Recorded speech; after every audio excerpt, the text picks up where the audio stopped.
okay, just got into Kayatak. The runners pack this year has moved to Kayatak Arena, probably just because it's new and they want to promote it, so it's no longer in Victoria Park. Shout out to my boy for the clutch last minute sub in for my father who cannot make it to the 10K anymore. But I couldn't get into Standard Charter, so it's okay. I don't bank with them anyways. Pro tip, super easy to actually get a secondhand runner's pack if you're on the Halo app. A lot of runners who are in the Midnight Runners Club, they post their runner's pack if they don't run it anymore on the group chat on Halo app. So check it out if you're in Hong Kong and you want a secondhand runner's pack. Right, so on the way to collect it, and yeah, we should hell be good. Yeah. You know, let's see how the shirt looks this year. Most important thing, I'm trying to find a locker here. If they have a locker, we're gonna do a shakeout run. If they don't, we're probably just gonna go eat. Yeah, we're just gonna go eat. Honestly, I'm running a 10K. I don't have to taper as much, but I'm wishing my boy Max all the best. Thank you. You know, big shoot Ma coming up, so hell yeah. we gotta get to work, you know. Right. So. And I heard there's a shakeout run on Saturday, organized by Adidas. Probably not gonna do that though, but if you're interested, check it out. You have to download the Adidas running app. Lots of foreign runners are going to be joining that too, so should be quite interesting. But as an introvert, don't want to run on Saturday. But more importantly, got other stuff to do. Probably just gonna rest, take the day off on Saturday. Always gotta rest. But yeah, shakeout runs are always fun, but probably gonna skip it this year, next year perhaps. Yeah. If I'm doing it again, I'll probably go check it out. Check out the new venue. So let's go and head in and get our runner's pack.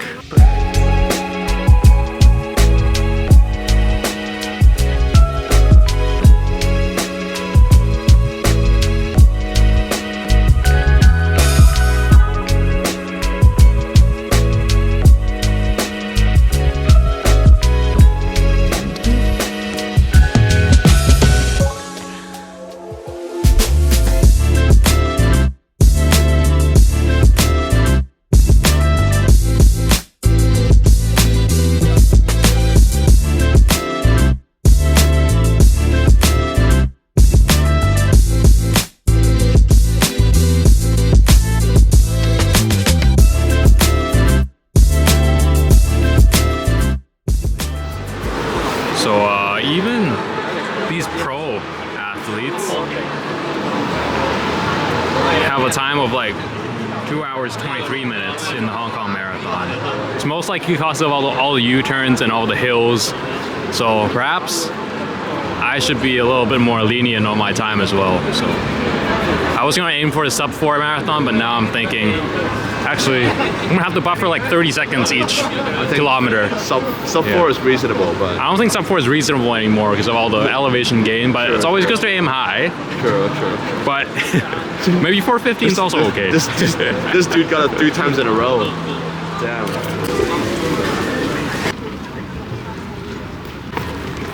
Right, so Finished collecting our bags and we're on our way to attempt to find a locker. yes. Do a run, but yeah, we'll see. I am not sure if the youth sports ground's open yet, but that's the biggest chance we can find a locker. So we'll see. Okay, so it is not open. So I guess we're not doing our shakeout run tonight. I'll just do it on my own time. It's always time tomorrow. It's not open. Yeah. I mean, running at this point is not really about trying to get fit. Yeah. At this point, it's more about getting into like warming up. But you see everywhere, these people are doing it, you know what I mean? So let's just hope that we give it our best, you know? We will see. We'll see you at the finish line. At this point, it's all about not even conditioning. Just getting in the mindset. Yeah. Try not to lose too much fitness. I just run to like get myself less angsty, especially during our taper. Any kind of bits of pain that comes up, you're gonna overthink because you're not running to like keep your mind quiet. Exactly. That's why. And it's my, it's not Max's first time running any kind of marathon, but it's my first time, so I hope I can just give it my all and that we can have a good result and just get that bread. Yes, sir. Speaking of Brett, that's what I'm getting now. So we will see you.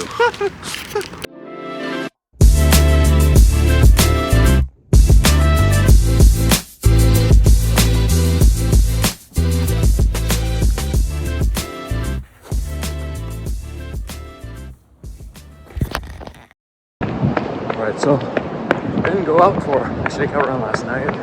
It's the next morning, so I'm just gonna do it today. Not that big a deal. It's my last run before the actual race anyways. It's just for me to check in on my body, see how I'm feeling. So that's the only purpose of this run. Just to get mentally prepped and to get into my body again after running a lot less for these 2 weeks. Running in the Superlast today. Yeah, this is the shoe I'm going to be racing in, so probably better to get a feel of them right before I actually race them. Been doing all my long runs in these shoes. Just trying to get a more familiar feeling right before the race. Right, so 2 miles of shakeout completed. This was the run that I wanted to use to give myself some assurance that my fitness is actually there. Because over the last couple of days during my taper, some kind of weird pains kind of started creeping up. Some pains on my foot. I don't know what caused it. Maybe I tightened my shoes too tight during one of the runs where I did strides. My feet kind of hurt afterwards. And then I thought, oh, am I getting injured during the last phase of my taper? So yeah, that got me kind of worried. Got me overthinking too. Especially during your taper when you're not actually running that much. Might have made this point last night, but sorry for me repeating myself, but when I'm not running that much, my confidence kind of dips, especially you cannot quiet your mind by going out on a run, for example. So it's a lot easier to overthink, for me at least, during this phase of tapering. So, and then other kind of pains I just started noticing. Pains that I would otherwise ignore, like some kind of pain on my knees or on my thighs, stuff like that. Because usually on a long run, I would just ignore them. I would just say, oh, run a couple more miles. Once the blood gets there, it'll probably go away on its own. But when you're not actually running, they get a lot more noticeable, and you kind of dwell on them a lot more. So today was a good day.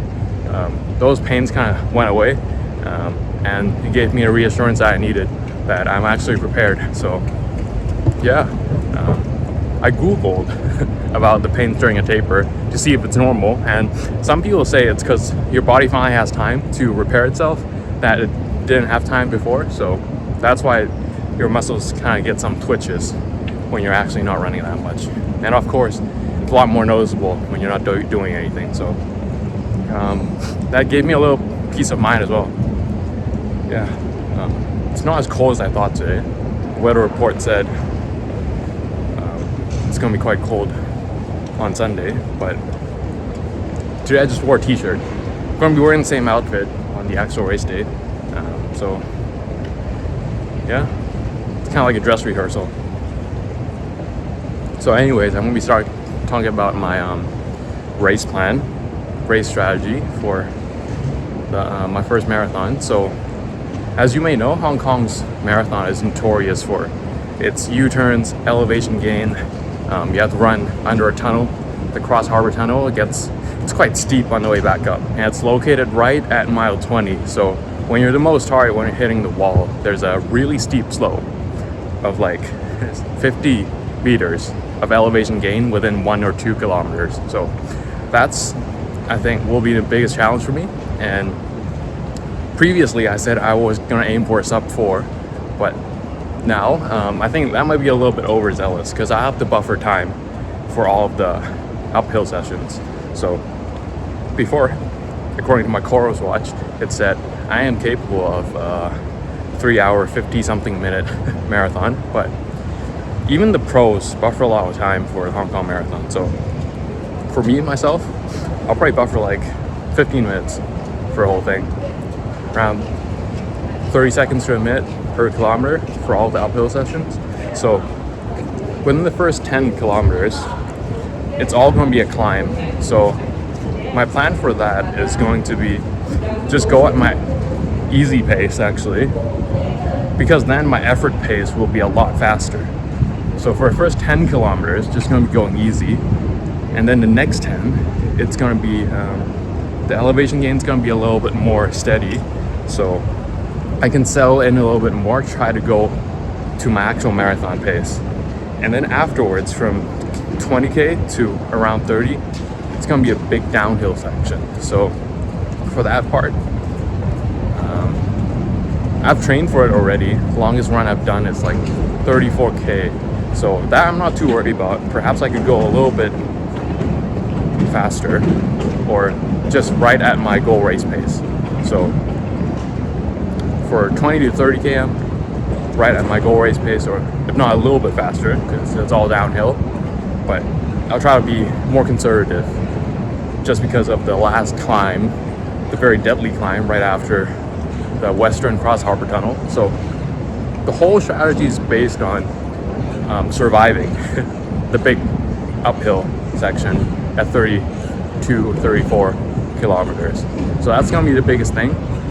I'm gonna start eating a lot more these few days. Try to get a lot more carbs, fewer fibers, less fat, less protein. Just mostly carbs in the last 2 days. And during the race, I'm gonna eat a lot more gels as well. Usually I only eat 3, and I have a very light breakfast on all of my long runs. So hopefully the extra carbs is gonna help me to survive the last little section. But I'll try not to overeat as well. Luckily I'm not that bloated if I'm just eating simple carbs. So hopefully it'll go well. So that's my basic strategy for the whole thing. I'll just stop if I need to, and yeah. It's good to know that all my pains are based on my thoughts. So during the actual race, I'm just gonna turn off my mind and say like, oh, here, let my body take the wheel, kind of. Yeah. Just gonna rely on my instincts, have faith in my training. My body's going to know what it has to do. So yeah, at this point, it's all about letting my body do its thing. The work's been put in, and like humans have evolved for so many years. Running a little bit, it's not gonna be that hard. So I'm just gonna have faith in my body, let my instincts carry me. So that's the actual plan.